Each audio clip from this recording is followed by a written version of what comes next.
Welcome everyone to the Gears of War Judgment World Premiere Live event. I'm Larry Herb, Xbox Live's Major Nelson, with Xbox Live's Tina Summerford. That's right, we are live, and Gears of War Judgment was announced nearly a year ago at E3 2012. We were there. Now I know quite a bit already, like the testimony-based single-player campaign and the new Locust versus COG competitive multiplayer mode, Overrun, but there's still a few choice secrets lurking in Judgment's shadows. So Larry, tonight we're gonna pull back the curtain, answer a whole lot of your questions, and unveil a few very, very exciting surprises for the Gears faithful. All right, now we have two major world premiere reveals in store for you tonight. We'll also be chatting live with senior producers Chris Wynn and Alan Van Slyke from Epic Games right here in studio. Yes. Now, if you're watching this live at home, be sure to post your questions on Twitter using the hashtag GearsJudgment.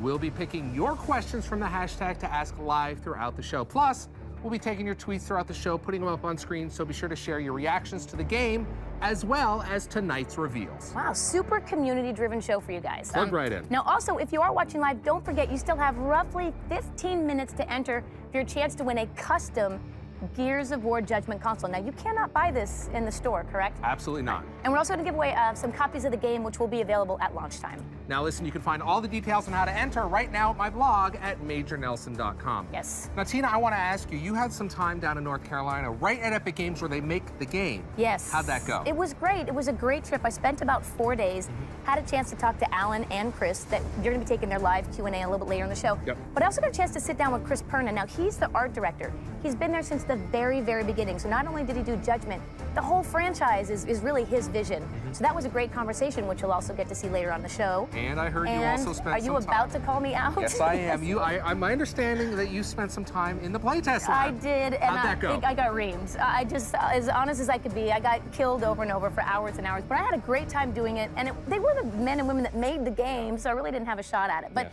the whole trip was really about survival and aftermath. So really, without further ado, here is our very first world premiere this evening, the unlockable bonus campaign mode, Aftermath.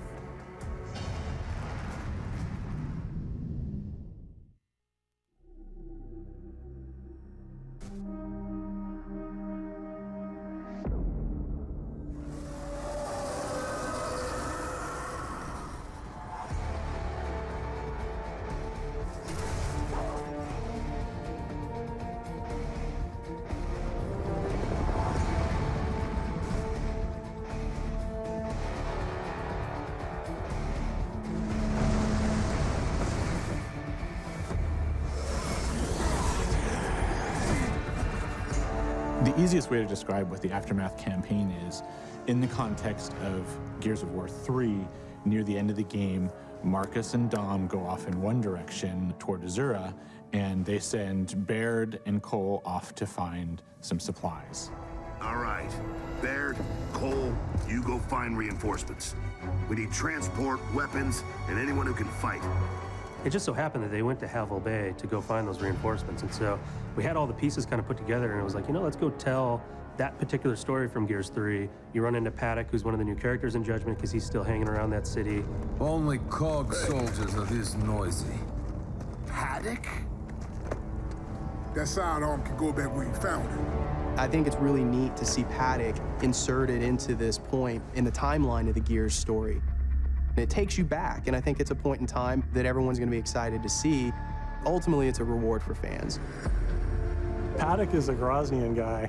He's kind of the grizzled veteran, former UIR soldier, right? So yeah, he was opposing the COG in the Pendulum Wars, and then when the treaty was signed, right around the time of Emergence Day, he came over to fight for the COG. Again, it's just a continuation of the story, and just peeling back the onion layer just a little bit deeper to see what else happened during that traumatic time.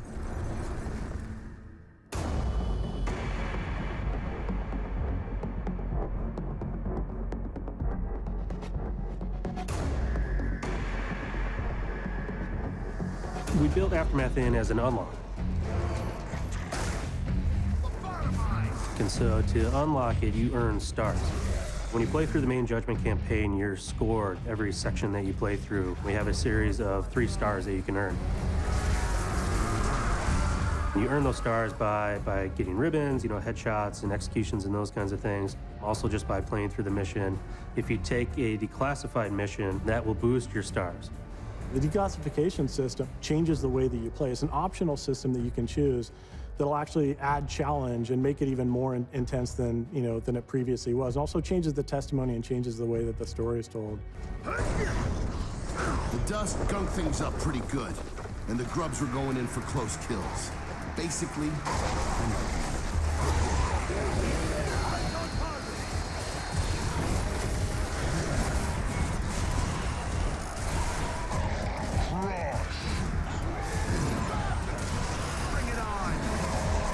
The very core, the very foundation of what we're trying to do in Judgment is all built on intensity. What led up to that is we had a lot of feelings that games get a little bit too easy these days, right? It's more about the experience as opposed to the challenge.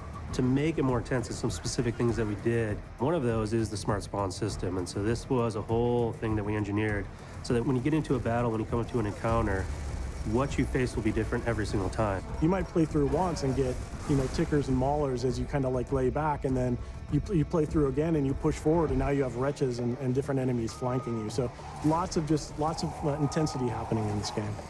Systems like the smart spawn system are really cool for us as designers. I mean, yes, it's a challenge because it forces us to think in a different way. In the past, we could always say, okay, X, Y, Z is going to happen, and then when this ticker explodes, then the door is going to open and a boomer's going to walk out, and we can script that experience. So it forces us to rethink a lot of the combat scenarios.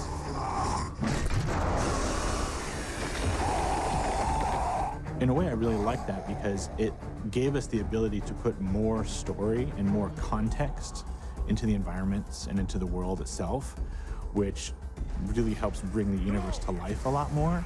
And I think that's a much better story than anyone we could ever tell, because it's a story that the player themselves gets to tell and experience.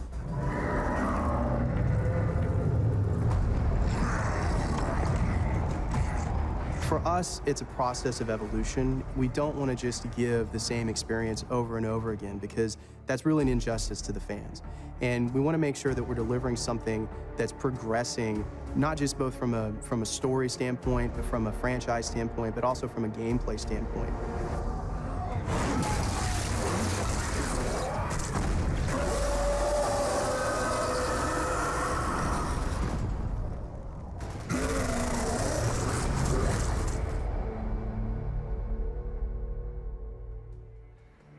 We are joined by Chris Wynn and Alan Van Slyke, senior producers for Gears of War Judgment at Epic Games. Guys, thanks so much for joining us. Got to tell you, that looked fantastic. Now, we just saw the world premiere of Aftermath, but let's take a step back. I want you to tell us about the main campaign. Who's Kilo Squad, and what is their mission? Alan, do you want to take that? Yeah, so Kilo Squad, a couple of characters you already know, familiar to the Gears franchise. Barrett and Cole. These are the characters that, the Gears fans said, we want to hear more about these guys, and so let's explore more about them. And then the squad is rounded out with two new characters. We have Garen Paddock, who's a former grizzled UIR veteran, been in the trenches, but came over to help the COG fight the Locust after Emergence Day. And then we have Sophia Hendrick, who's kind of a fresh-faced Onyx Guard cadet graduate, but hasn't seen any battle yet. Any real action. Absolutely. Great. Now we've got some announcements coming up. Chris, tell us about some of the announcements that you guys have made recently. Yeah, it's really exciting these days. When you make a game, you finish it up, you get it in the box and out to stores, and you continue to develop. We release content after the fact, and so we announced just last week we did a deal with Maxim Magazine to be able to bring 2 free maps to our fans. Mm-hmm. And then including in that, we actually adding back execution mode. So this is a fan favorite mode. They really asked for it to come back in Judgment, so we were able to do that, partner with Maxim, and bring that to people pretty early on. And then we also announced the details of our DLC plan. So we're going to add 6 new maps and even 2 new additional modes, and then that's all wrapped up in a season pass, so you can get a discount on the whole thing. So wait a minute, I get my season pass, I get access to all the content, I get a discount, and I get double XP? You do, yeah, you get double XP forever. Right. So as long as you play in those VIP playlists, you're going to get double XP. Right. You also get the content early. You're going to get it before everyone else, which I think is really cool. And then, of course, we added in some skins and characters that you'll get just by being a VIP. There's a lot going on there. All right, we're going to go, what we're going to do right now, the community has just voted on the gameplay they next want to see. We're doing this live. This is live television. We're kind of going by the seat of our pants. What you have chosen on Twitter is Domination. So Chris, Alan, let's bring up Domination here in the studio. We've got some gameplay here, and I want you to talk us through what we're seeing. Why don't you go ahead and do that? Yeah, Domination is a brand new mode we have in multiplayer, and so this is kind of an evolution of King of the Hill. Mm-hmm. You have 3 rings that are static on the map. These don't move around like they did in King of the Hill. And then your team's goal is to go capture those rings, and while you're holding them, you earn points, which you can see up there in the upper left-hand side of the screen. And the first team to the score threshold will win the match. And so what you have is it's a bit more competitive than what we had in the past. And we have these really close matches when we play tested in the labs back at Epic. You always know, by having those rings static on the map, and you know where ring A is, ring B is, ring C is, you always know where the action is, you always know where the fight is. And I think that's really one of the beautiful aspects of this mode. You always know where to go to get into the battle. Well, I noticed that domination is that, you talked about where to go is in the battle, but it's a choke point. Everyone's being brought there, so you're going to get action on the way there, and then once you're there, it's nonstop, right? Yeah, that's right.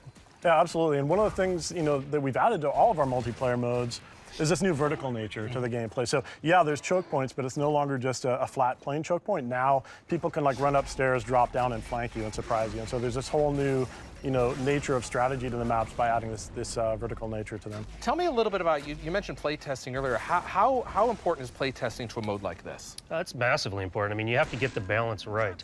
And so, particular to domination, when we play test, a lot of it is the location of those rings. Right. Right. We want to make sure that the battle is not only fair between the two teams, but they're in the right locations where you set up really good fights. So, for example, this room here, you have 3 entry points. And so when you have one team defending in the middle, you have to kind of make sure you're watching all those entry points. And you've got some pipes you can duck behind. Yeah, as well. you take cover, of course, and find some really good places to kind of bunker down and defend, which is really important. Now, so you mentioned there's 3 rings. How does the gameplay progress in terms of the balance, and do I get one, do I move to the other? Tell me a little bit about that dynamic. Yeah, there's a lot of strategy involved in how you do that. So typically, there's one ring that's kind of near each team's spawn points, and so those are more easily captured, and then there's one that's kind of more in the middle, and then there's a lot more contention for that. So there's a lot of strategy and communication that has to happen to decide how you can essentially hold 2 or more of the 3 at all times so that you're accruing points faster than the other team. Yeah, and I think one thing that, so we just saw him jump out of a window there, and that was something that Alan was referring to earlier, is this new verticality that we have in our maps. And we also have, a bit new approach to level design, which really favors a mode like this.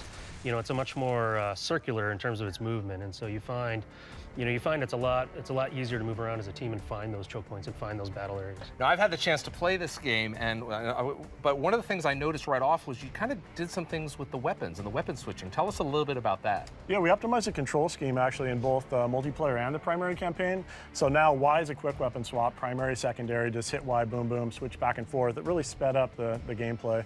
And we've also gotten rid of all the D-pad functionality, moved the grenades to the left bumper. So now you can tap it, quick grenade throw while you're on the run. But I can still hold it down and get the angle. Yeah, if you want that traditional trajectory, the aiming arc, you can hold on to it, and you can always put it away too. If you pulled it out and you want to put it away, no problem. Great, that sounds great. Now listen, we're going to switch gears, so to speak, and go behind the scenes of the art direction in the Gears of War franchise.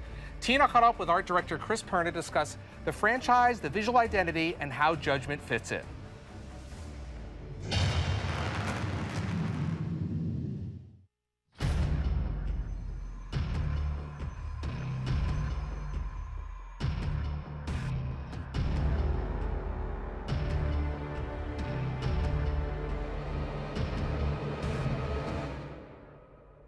Chris, let's talk a little bit about what we're going to see differently in the art direction from Judgment as we've seen in Gears 1, 2, and 3. I think for Judgment, we go back to some of the darker Gears. We worked hard to kind of capture the tone of the original, make it a little more moody, things like that. The players, as they move through the environments, they should see kind of mini stories as they move throughout. Something happened in this environment. We kind of wanted to make it a place rather than just a blank environment that you have a battle in, right? There's handprints on the wall and blood trails that lead somewhere. What is this place? What happened here before you got there? Those type of things. The characters, Baird and Cole, you got to go back and make them younger. What was that process like? Was it fun? Yeah, it was fun. Yeah.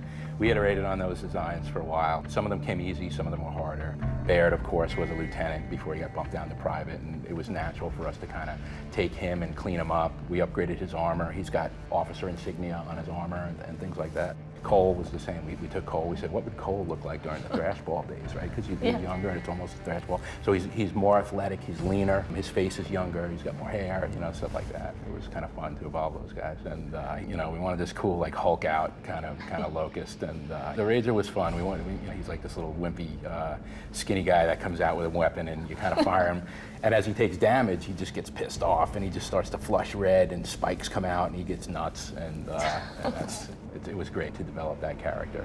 And beyond just the artistic stuff, but there's also all the technical aspects of it. The engines change, different animators come in and out. How do you work as an artist with the tech, and does it evolve with the engine? Right, so it kind of evolves hand in hand. We take a look at what we want to do for the game, and we say, hey, you know, we want a darker, moodier game. What can we do with lighting? What can we do with bloom to give it maybe a more dreamy feel to some aspects of it? We want a lot of fire. How can we enhance flame lighting and flickering lights and things like that? We push the tech to make the art look better. How can we evolve our characters? What can we do to make them look better, make the skins higher resolution, make the shaders better, things like that, that just add to a more robust and immersive experience for the player. So it's sort of being in charge of the art direction. I feel like it would be difficult because an artist, I'm sure you want to be hands-on with stuff because you know what you have up here, but how hard is it to pass that on to? Yeah, it's really hard. Yeah, like. Yeah, it's super hard. I'm not only, you know, am I high-level art direction now, but it's I'm a control freak to a certain extent, right? I like what I like, and it's frustrating sometimes for the guys, and sometimes I don't know what I want, right? I mean, an art director doesn't necessarily have all the answers. So sometimes, you know, I get a bad rap, I'm sure, and people are like, what are you doing? You don't know what you're doing, and stuff, but it just takes a while to try and you know, craft that stuff and mold it into something, make something from nothing, basically. You've been here since the beginning of the franchise, so you were the big influence in what these characters, these larger-than-life characters would be. Where did you get that from? That was, you know, space barbarians, right? It was, you know, the hardcore kind of Conan and things like that. I was really into that stuff. And it just kind of happened. We were like, hey, let's get these huge dudes and these big creatures, but we'll give them guns instead of swords, and we'll see what happens, you know? And it worked out well. Are there specific design principles that you hand down to them? Like, look, the characters, the weapons, everything has to fall within these design principles? You know, we set up style guides. The overall description was the world is heavy. Gears is a heavy and brutal game. So everything we put on the characters was meant to convey that weight in the world. We had shoulder pads that flopped around. When they hit cover, they grunt and they slam into it and dust flies out. Stuff like that. Because it's the emotion of those guys. How hard is it to get the emotion across? That's really hard. You know, an inanimate character, to get that emotion. In some aspects we did it well, some we didn't. And it all comes down to lighting and mood and facial animation and things like that. And we're getting better at it.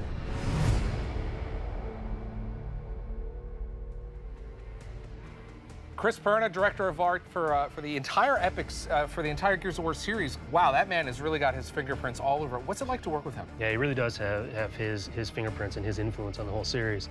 I was watching the Twitter feed at the bottom of the monitor there as it was going on, and someone said, you know, he's one of the best in the business, and in my opinion, he is the best in the business. I mean, he defines what an art director is, and really creates just a beautiful game. You know, it's really great to work with him and his entire team, and kind of, you know, he sets the bar high and it's infectious, and so it's really been a pleasure to work with him. But we also have to call out, you know, PCF. We're going for this new, you know, we've gone back before Gears of War 1 where everything is freshly destroyed and still on fire, so it's a really evolutionary visual ID for the franchise, and so it's, you know, Perna certainly has been instrumental in that, and PCF in collaboration as well, so it's been a great lot going on there. You mentioned Twitter. What do you say we go to Twitter now? We're going to turn the show over to you, the community. We've been firing off questions for both on the Gears Judgment hashtag. If you have a question, you just need to use that hashtag. Why don't we bring up the first question right now? We'll get right to it. So with the success of the franchise, did you find it difficult creating a story or a prequel that could hold its own? From 00 Sleven. Guys? I saw this come up while we were in the green room waiting for the show. You know, it really freed us to be able to go do a prequel. So, you know, I wouldn't say it was constrained or tough or difficult. We were really free to kind of go off and really try a lot of new things. And I think that's why Judgment does feel so fresh and does feel so new. We didn't hold ourselves in a box. Right. That maybe, you know, may have been the case with the original trilogy. Great. Let's go on to question number 2. Let's bring that up right now on the screen. And we've got any new type of weapons. I mean, come on. That's what every Gears fan wants to know. Yeah, absolutely. As you'd expect in the new Gears of War product, lots of new characters, lots of new enemies, and lots of new weapons as well. So we have, you know, we have a couple of accuracy-based weapons, some of which the Locusts have commandeered and modified to be their own. We have former UIR weapons, like the Bushka, which fires grenades, and we have a new stim gas and spotting grenades as well. So lots new to be had in the weapons department. A lot of different stuff going on there. All right, next question. Let's bring that up on Twitter. Make sure you use the hashtag Gears Judgment. Is there any new multiplayer modes for Gears Judgment? Yeah, you know, I mean, we have Overrun mode is the most exciting new mode that we've added. It's a 5-on-5 attack defend class-based multiplayer mode, just super fun, way exciting. We just talked about Domination, that's brand new. Free-for-all mode, another brand new mode that we brought into Gears. You know, it's just sort of deathmatch, everyone on their own. So a ton of new stuff in the multiplayer. All right, we've got time for one more question. We'll be taking them later on in the show, but right now let's turn it back over under the Gears Judgment hashtag. This question is, let's go ahead and bring that up here. Live TV, you never know what's going to happen. It's coming, I can feel it. All right, here it is.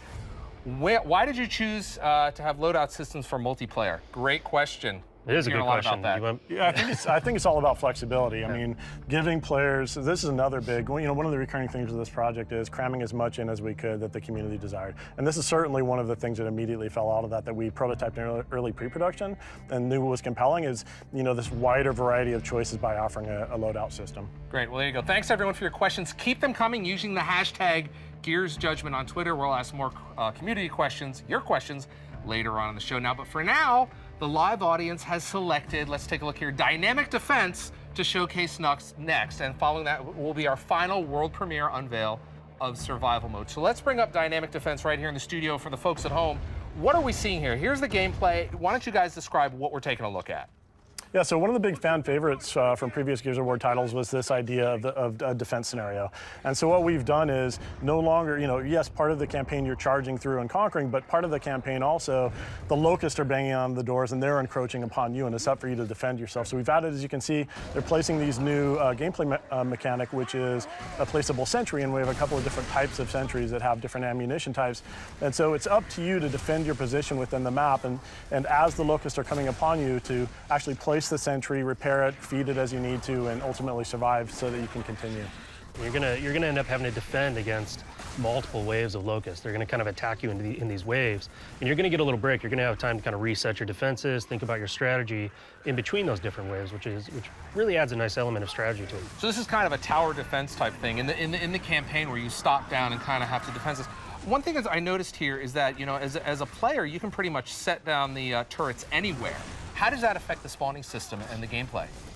Yeah, that plays really well into our new dynamic spawn system, where if you push the sentries forward, you know, the spawn system, it might react to you and spawn different types of enemies and flank you. And if you stay back and try to hunker down, they might come at you with a full frontal assault. So lots of variation and lots of strategy to be had with this new gameplay mechanic. I want to talk a little bit about the turrets that we're seeing us lay down here. What are the different types of turrets we have? Well, first of all, you'll notice you have to manage them. They run out of ammo. Yeah, so you need to go up and reload them. Yeah, you have to defend them because the locusts will try to destroy them.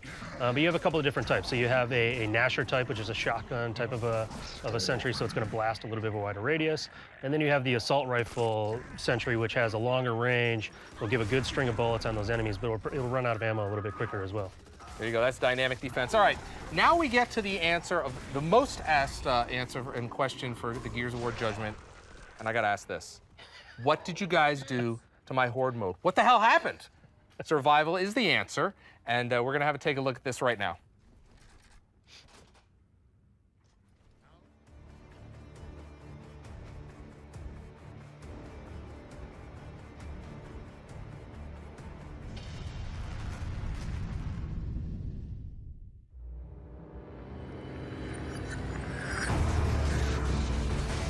Gears has always been a cooperative game at its core. I mean, even our campaign was designed around cooperative play. The #1 question I get is horde mode coming back? I get that every single day on Twitter, so I couldn't wait to actually talk about survival.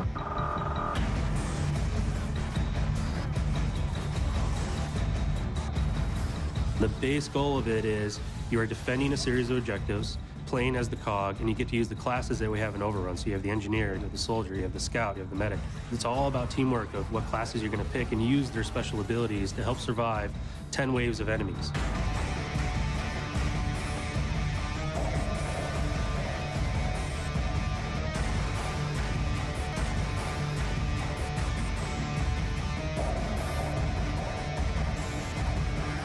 It shares the same kind of like gameplay mechanics as Overrun. And so there's 3 objectives, a primary, a secondary, and the third one being the generator, right, or the main objective. The battlefield is single directional, so you start defending the first one, and then when that falls, you fall back to the second one, and when that falls, you fall back to the final generator. In Horde, we had 50 waves was the goal to survive, and so you might hear 10 waves and go, wow, that's short. It is 10 crazy intense waves, and it's actually really hard to survive those 10 waves. We actually had to bring in QA to ensure that we weren't going to ship a multiplayer game mode that it was impossible to beat on the highest difficulty level. Going all the way to hardcore or insane is definitely going to be a challenge for any co-op group who wants to try to tackle it.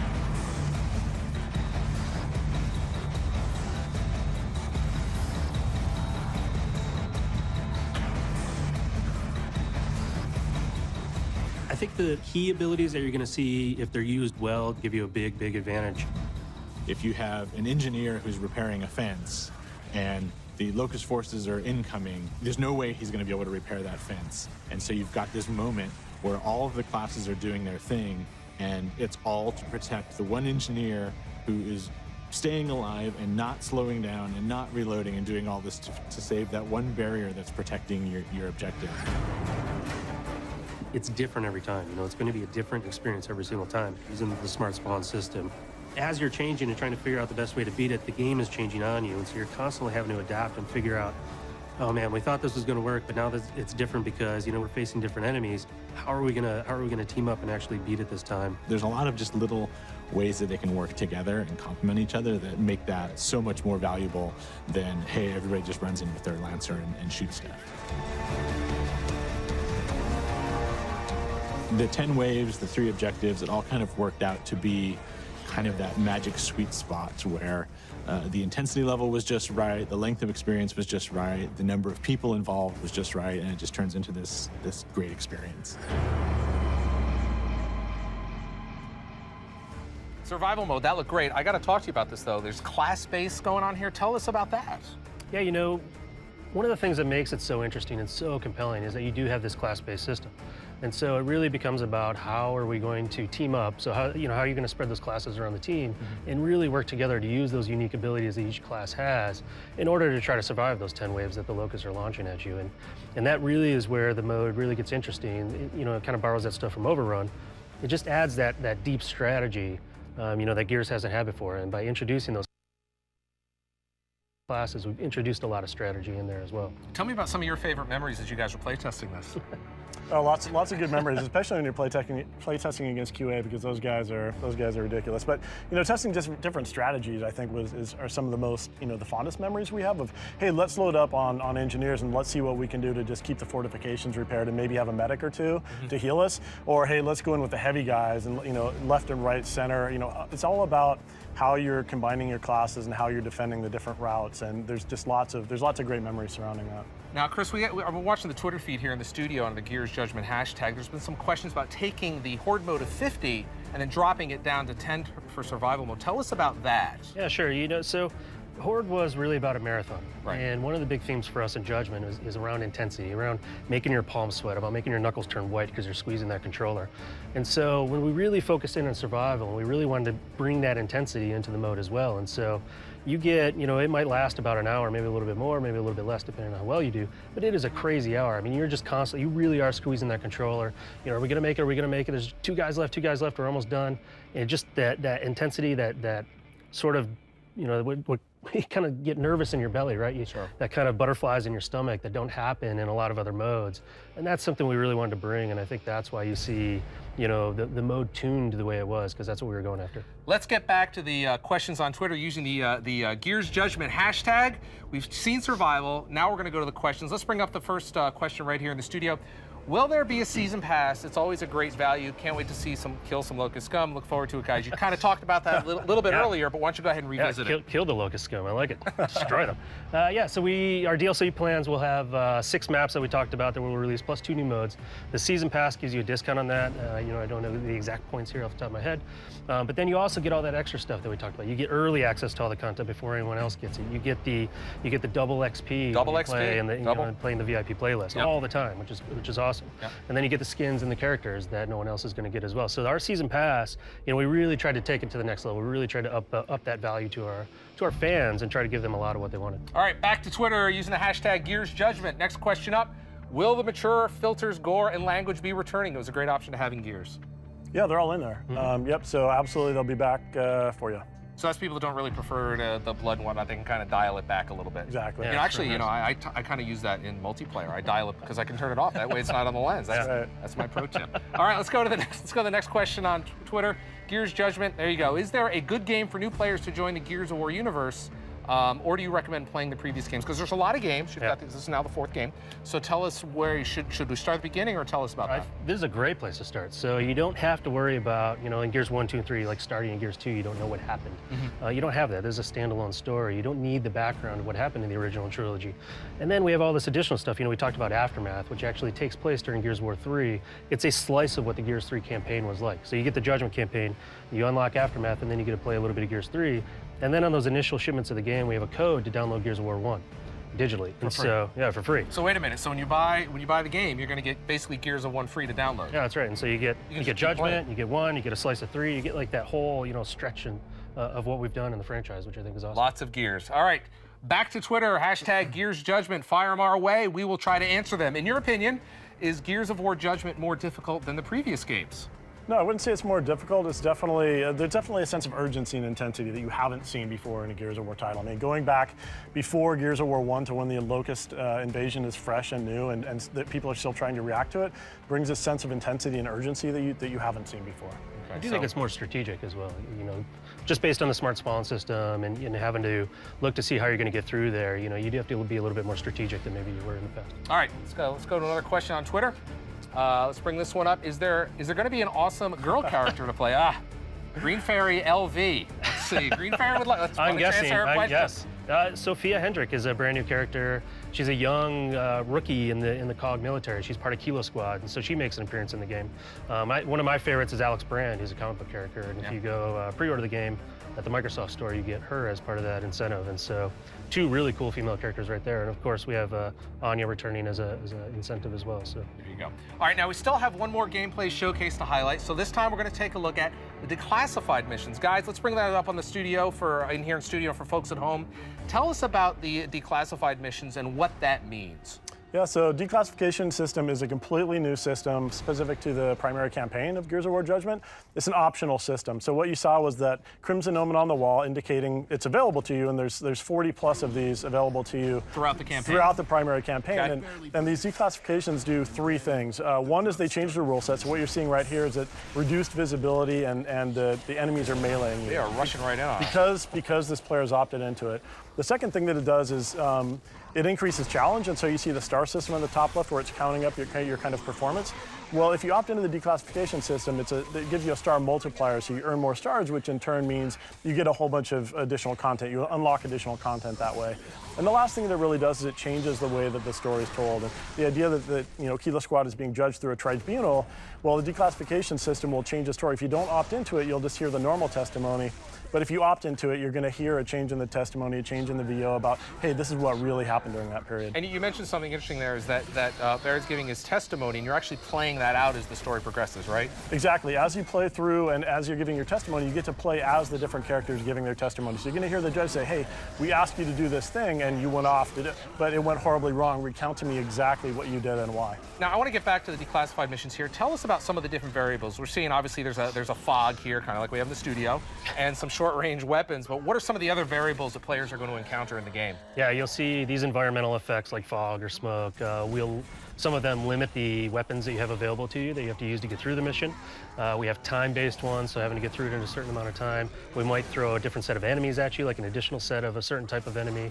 They really do change the game quite a bit. And what's great, like Alan said, they're optional. You can try it with it, and then with our system, we have a really easy way to go back and just replay a chapter. So maybe you can go try it without it. Maybe you thought you just want to see how it goes without it. Now, you guys have played them all. I want to ask you each one. What's your favorites, Alan? The timer-based ones are a lot of fun because there's already this sense of intensity and urgency, and it's just amplified. Right. When you know that the smart spawn system is trying to adjust to you, and now you have a timer restriction on top of that, it's really intense. All right, there you go. What about you, Chris? Yeah, actually the one we're watching is one of my favorites. You get this dusty room, and it's really hard to see. And so it changes the way you play the game, especially the way I play the game. I tend to be a little bit more further back, and I like to shoot the guys. And now all of a sudden I can't see, and they're right in my face. They're rushing at you. Yeah, I have to change the way I play the game, which is great. Now, what happens if I don't want to opt into this? You just keep going. How does that impact?